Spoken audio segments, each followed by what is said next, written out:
But like, where do you stand with teams that have they build on one side of the ball and they get it?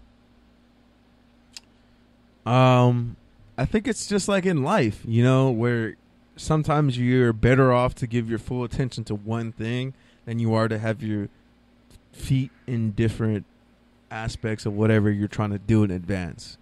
So if you can put your energy towards one thing, it's going to manifest something great rather than putting your energy towards all these multiple things and getting a mediocre products, but a high quantity. And I think that's something that I've definitely learned over the time. And it really goes back to organizational culture as far as what do you want? What do you want your identity to be? And it's clear that they're putting that towards the defense. And they have for a long time. Like the Vikings, historically, outside of that, Randy Moss, Dante Culpepper, and like their defense was the residuals of that and what led up to that, outside of that maybe 15, 20 years, they've always had a great defense. You're talking about the purple people eaters back in the day. Shout out to my football old heads.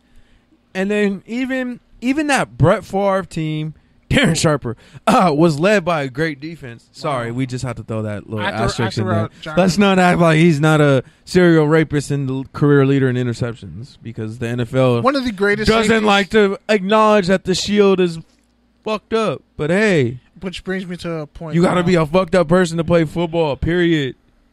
And we love football, and we can say that because we are fucked up people. That's why we have a Thursday show where we slander everyone and give petty takes towards each other. But yeah, man. Shout out to Ruben Wu. If you chase two rabbits, you'll catch neither. Yeah, man. Shout out to Wu. That was a bar. He's been on the show. But but so it doesn't surprise me that they have a great defense, because that's what the culture they've always wanted, and that's the culture they put their energy and their draft picks to it. Speaking of which, because he got $40 million guaranteed, and he actually has produced a lot since he came to the league. I think he had like 11, 12 sacks last. He had over 10 sacks the year before. He was pretty good this year too. But what does his deal say for guys like Mac, Donald? He's setting the market. Even Clowney. He's setting the market, right? Is he the floor? Or he's definitely the floor. He's definitely the floor. He's definitely the floor. And that's probably Clowney's gonna get more than that's him? probably why they wanted to get the deal done right now, so that because he'll say I'm more productive than a guy like Clowney who's never had 10 sacks in a season. Are you sure about that? He had 9.5. Never had 10 sacks in the season. Rush is the fact check. That's because he actually was used properly. Like he's not a linebacker.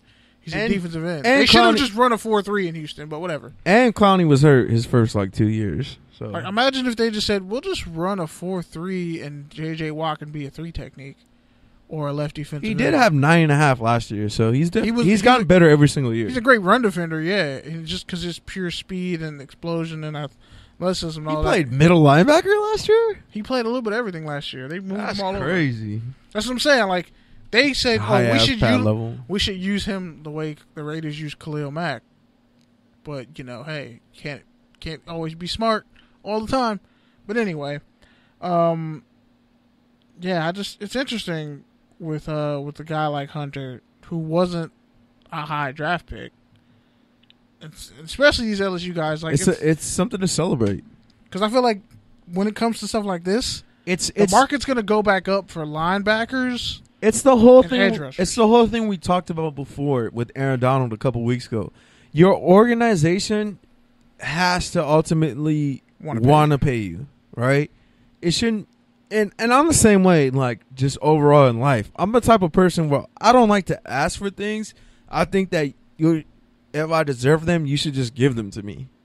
Because I put in the work and I show the results that you should want to reward. And I feel like that's life. That's a good example of, back to the original point of, are the Vikings a well-run organization? I think this is an example of why they are, because they're not letting it get to free agency. They're not letting it get to franchise tag. They're not playing with their team chemistry.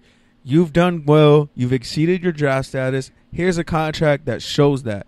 Go ahead and keep putting in the work, keep doing what you're doing, and not have to worry about the money situation, and just take care of business. And that's what you're supposed to do, whether you're an NFL organization or a business owner. Whatever the case, you got to reward your people because that's what makes your business. And the crazy thing is, he's only been in the league for 2 years. And he's 6'6", 240, pretty much around the same height, weight as Arden Key. So what? He's the second pick. He was the second round pick. I'm assuming if he. I don't think he was a second round pick. A lot of people actually were saying, this is a boom or bust pick because he ran like a 4.58, and everybody was like, we don't know if he's gonna do it. But he had 12.5 sacks in 2016. And he's been in for 3 years. Yeah, 3 years. Okay. And I think he had, 6 or 8 sacks his rookie year? He actually had a pretty good rookie year. And then he had a breakout 12.5 in 2016. He's Jamaican. And 7 in 2017. And he was the third-round pick. He was a third-round pick, 88th overall, which is why he was eligible for an extension. Because he only got 4 years instead of 5 if you're a first-round pick. Yeah, check Everson Griffin, because I'm pretty sure he was a second-round pick, too. Anyways, man, enough of these irrelevant-ass teams. Can we talk about stuff that people actually know about? Yeah, like this upcoming NFL Supplemental Draft and these pro days that went down. Go for it, Guinea. Well, you were really hype about this. Pete texted me today. He's like, bro, why is the Supplemental Draft so lit this year?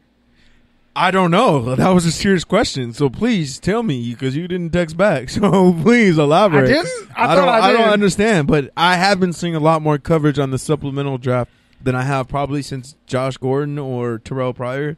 Like, there's a Texas A&M player in there that a lot of people are hyped about. And I think there's another player that the Raiders went to visit. There's a Virginia Tech guy, Mississippi, a safety. Let me double check. It wasn't a Texas A&M dude, though. And a guy from Oregon State, a linebacker who got suspended indefinitely going into his senior year. So he was like, I'm just going to go hop in the draft. His name is Bright, and then he has an African last name. I'm not even going to pretend like I can say it because I can't. Can't say his last name. Yeah, so for those of you who don't know, basically how the Supplemental Draft works is it's a draft after the fact.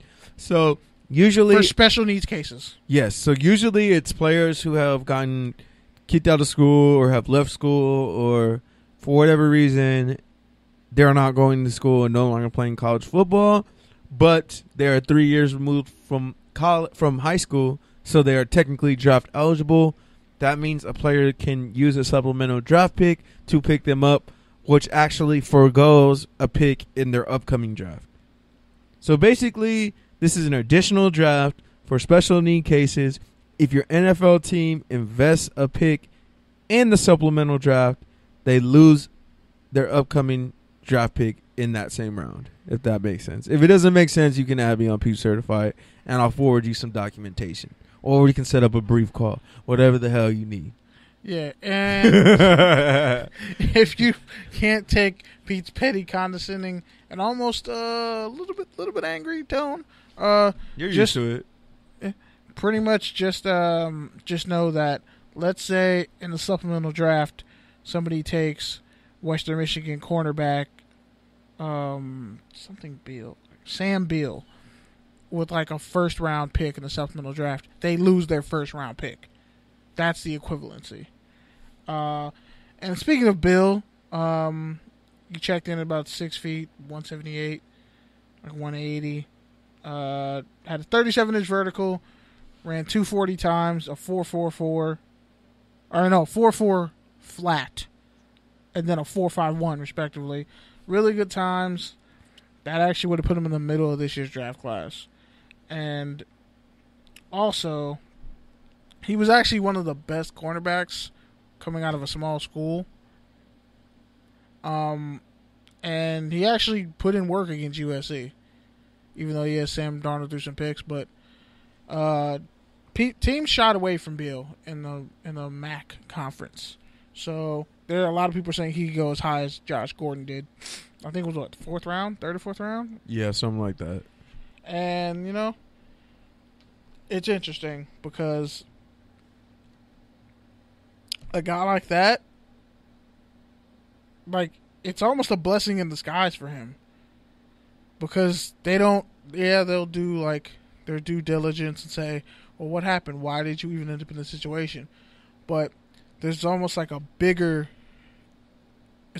spotlight on him for just like, can he actually be talented and athletic enough to even be worth getting drafted and not having to worry about it's like the ultimate wager. 7 months of NFL draft prep. It's, like now it's everybody's going to be wager. rushing back and it's looking at his gamble. stats. It's a complete gamble because you don't even really know what the market value is.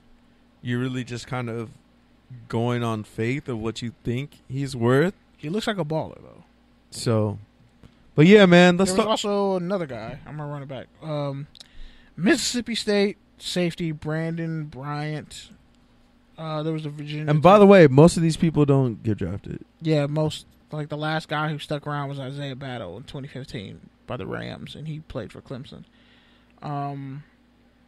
Yeah. So it's a huge crapshoot, but it's this year because there's like 4 guys. 3 of them are defensive backs, but Beal is pretty much the name you need to know. Sam Beal out of Western Michigan. So, yeah. Next topic. NFL Top 100, man. We got to talk about that. That's been stirring up a lot of controversy all week. Can we talk about that? You want to wait? Yeah, sure. I was going to take a tangent, but yeah, let's just get right to it. First off, we already preluded to it earlier.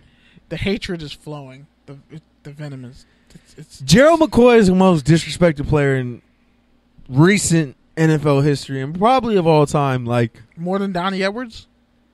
Donnie Edwards got Did snubbed. You really just bang a Chief and Charger on me? First off, like, is that don't really ever say bang a Chief and Charger on me ever again. Whatever, you dangled it in front of me.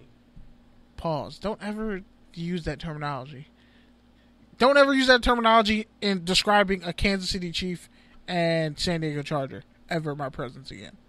And he went to UCLA, so I'm surprised you're not riding his coattails. And I don't ever bring And he played till he was like 50.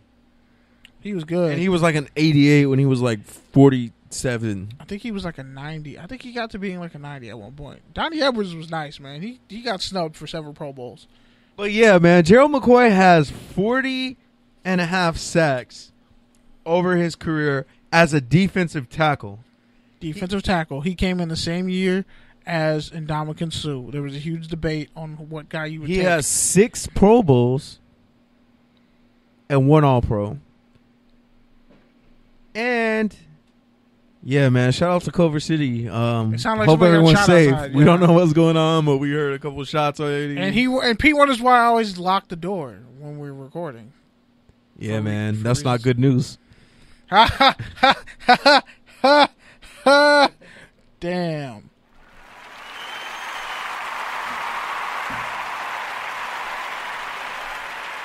Actually, better yet. But yeah, Gerald McCoy, 30 years old, number 3 overall pick in the first round of the 2010 draft. And like you said, him and Suh were often compared. I think the biggest thing was Suh was instantly ready, and McCoy was going to take some time. It was a pure 3 technique who needed help in getting a stronger and a better round fit. And it was true because it took McCoy like 2 years to really be like an impactful player every single down. And Ndamukong Suh literally almost won a Heisman and beat Texas by himself in the Big 12 title game, but he got hosed on a really shitty call, and Texas beat Nebraska that year. Last time Nebraska was relevant. But pretty much, if you look at their careers side by side, Suh starts really high, goes a little bit lower, and tailors off. McCoy starts off low, goes up, and then is just flatline there.